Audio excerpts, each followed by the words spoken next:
Rishi Patanjali Yoga Sutra part-2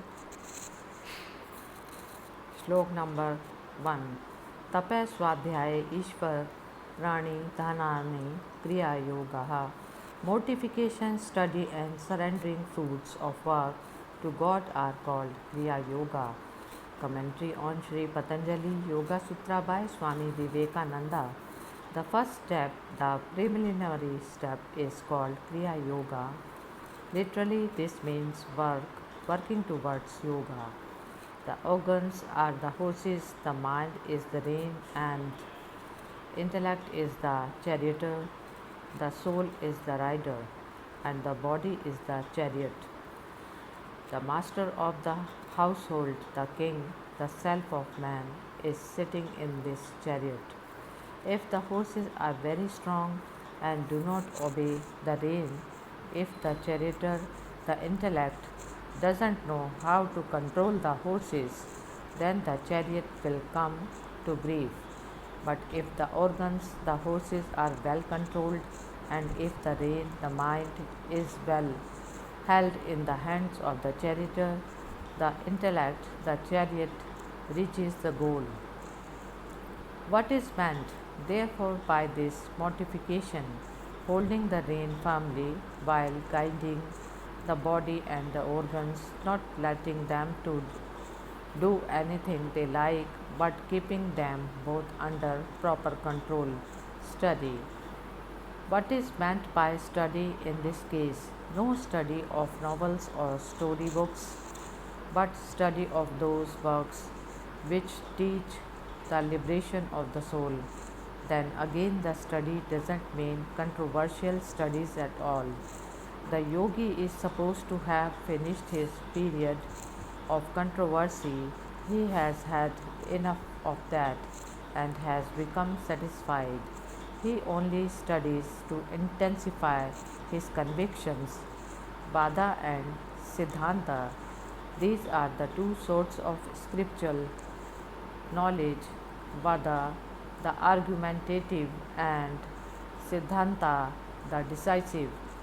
When a man is entirely ignorant, he takes up the first of these, the argumentative, fighting and reasoning, pro and cons, and when he has finished that, he takes up the Siddhanta, the decisive, arriving at a conclusion. Simply arriving at this conclusion will not do. It must be intensified. Books are infinite in number and time is short. Therefore, the secret of knowledge is to take what is essential, take that and try to live up to it. There is an old Indian legend that if you place a cup of milk and water before a Raja swan, he will take all the milk and leave the water. In that way, we should take what is of value in knowledge and leave the dross. Intellectual gymnastics are necessary at first. We must not go blindly into anything. The yogi has passed the argumentative state and has come to a conclusion which is like the rock, immovable. The only thing he now seeks to do is to intensify that conclusion. Do not argue, he says. If one forces arguments upon you, be silent. Do not answer any argument, but go away calmly, because arguments only disturb the mind. The only thing necessary is to train the intellect. What is the use of disturbing it for nothing? The intellect is but a weak instrument and can give us only knowledge limited by the senses. The yogi wants to go beyond the senses. Therefore, intellect is of no use to him. He is certain of this and therefore is silent and doesn't argue.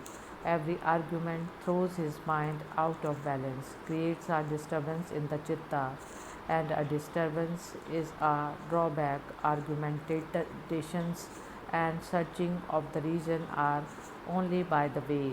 There are much higher things beyond them. The whole of life is not for school boys fight and debating societies, surrendering the fruits of work to God is to take to ourselves neither credit nor blame, but to give up both to the Lord and be at peace.